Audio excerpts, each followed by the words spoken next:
Good afternoon, everyone. This is The Coin, your once daily Bitcoin roundup. My name is Justin Holtz with Holtz Enterprises, and today we're going to do our first episode. So we're going to start out with giving you a little bit of a market overview, a little bit of what's been going on with Bitcoin.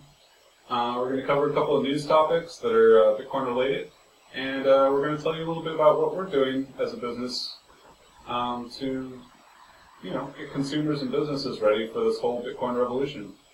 So let's get started. First off, if you've been following the Bitcoin market like I have, we've been seeing a bit of a drop lately. A lot of people's trust in Bitcoin has been shaken with not necessarily problems with Bitcoin, but problems with Bitcoin-related businesses.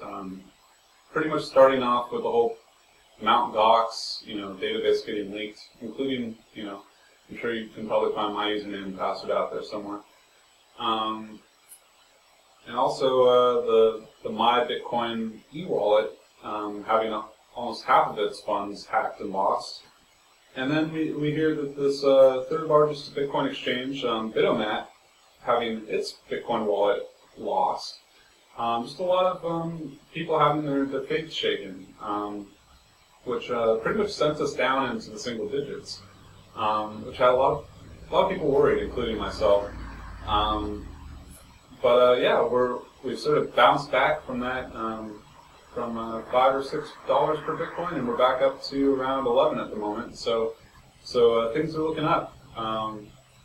Definitely up at the moment, which is good.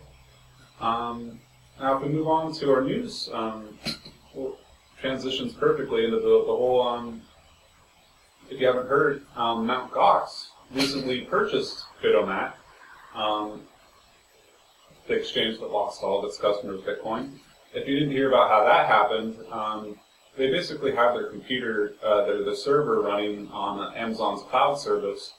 And for those of you that haven't really worked much with it, I guess they have different packages, different setups for different uses, and I guess their server was misconfigured in such a way that if it got reset or restarted in a certain way, all the information was lost.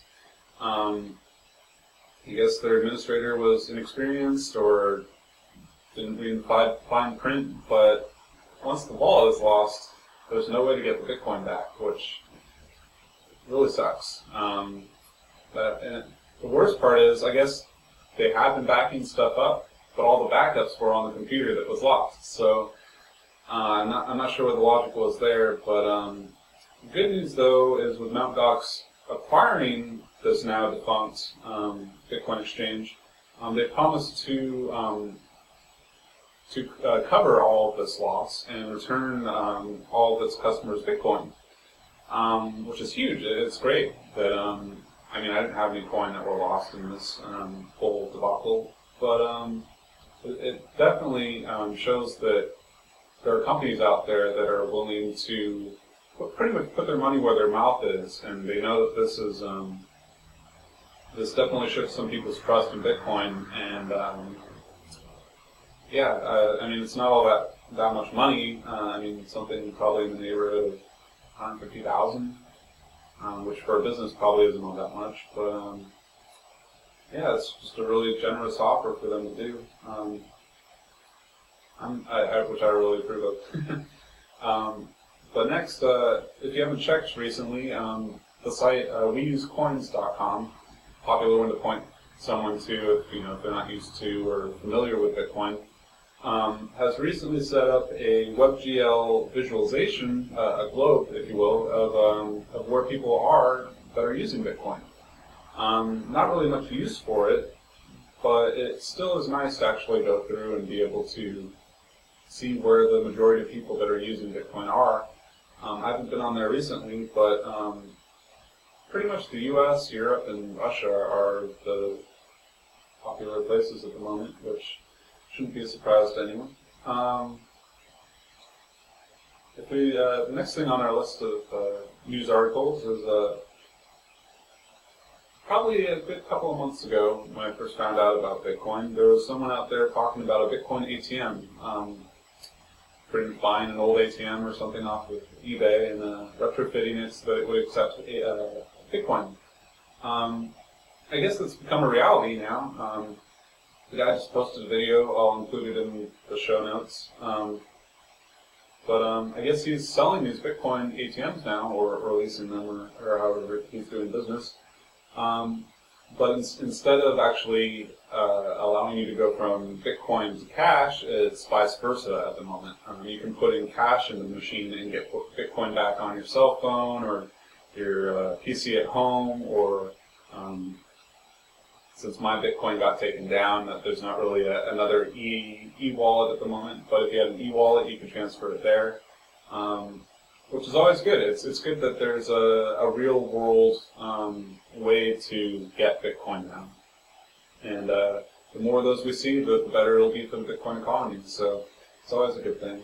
And fourth on my list of things to go through today, if you haven't heard, there's a new Bitcoin exchange. I believe they list themselves as the first U.S. Bitcoin exchange. I guess they have all their all the stuff they need to be able to do that, all the licensing, what have you. The thing that really caught my eye about this, and I was actually on vacation when I saw this, and I believe it's a pretty big deal. With this exchange, you'll have the ability to literally deposit any cash or check to any of the 15,000 U.S. locations that they offer. And at first I was like, well, how can they possibly have 15,000 U.S. locations? Turns out you can go to any Wells Fargo or Chase bank and deposit money directly into their bank account, and within hours you'll be able to use those funds to trade Bitcoin. For anyone that's ever used Dwolla or wire transfers or any other way to try to get money into a Bitcoin exchange, you'll understand how big of a change, a paradigm shift this will be, going from a couple of days to get your money in to a couple of hours. I've had plenty of situations where I've been trying to get my hands on some Bitcoin, I see the price going up, or I have some money I want to invest, and it takes so darn long, you know. But with this now, it seems like you'll just be able to get quick cash in, quick cash out, which is great. It will definitely be good for the Bitcoin economy. So now, lastly on my list, just wanted to talk a little bit about some of the business stuff that we're doing over here. We've got a couple of things in the works. You can probably hear them in the next room over. We've got 3 Bitcoin miners. And for those of you that are wondering if you should jump on board or not, it's profitable at the moment, but if people keep jumping on the bandwagon, it's not going to be profitable for long. So for those of you that are hoping to jump on board with Bitcoin and want to start mining, definitely recommend that it's cheaper to buy them at the moment than it is to mine them. But that being said, I've got 3 Bitcoin miners. They're running 24 hours a day. Each one of them has 4 6950s, and they're all running roughly 320 mega hashes per second. I believe that's correct. So each rig runs roughly 1.3 gigahashes, and the entire the total from all of them runs to roughly 3.6 gigahashes. So that generates roughly, depends on the luck, of course, but anywhere between 2.2 and 3 Bitcoin per day, which is nice. With current electricity prices being where they're at, it's probably about 30 to 40% profit, which is, it's not a ton of money, but it's reasonable. And it's keeping Bitcoin going, which is the reason why I do it. Our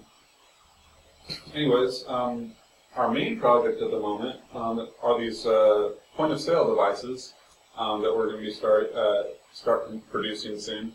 We're actually in the process of getting the hardware from the manufacturer. Can't actually tell you what platform we're building this on, but it's going to be Linux-based, all open source code, because we're big open source fanatics over here. It's going to have a touchscreen interface, so it's going to be very easy to use. It's going to be plug and play, so you pretty much plug it in. You have an internet connection, you plug it in, and you're good to go.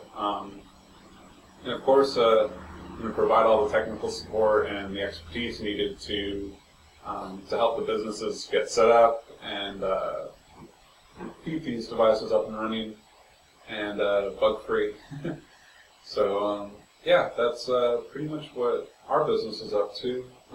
There's a couple of other things, but nothing really in the pipe yet. A couple of ideas floating around, but those are our main things at the moment. And of course, this Bitcoin show,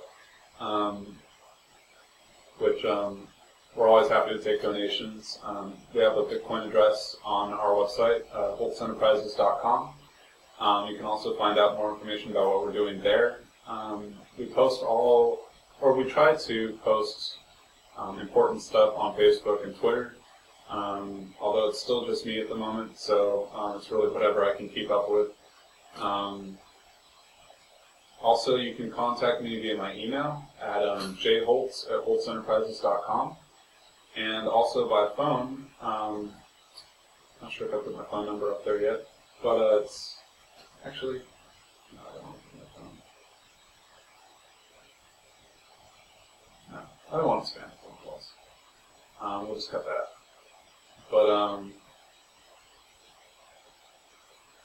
think that's everything. Yeah. So this is our first show. If you have any questions, just feel free to contact me.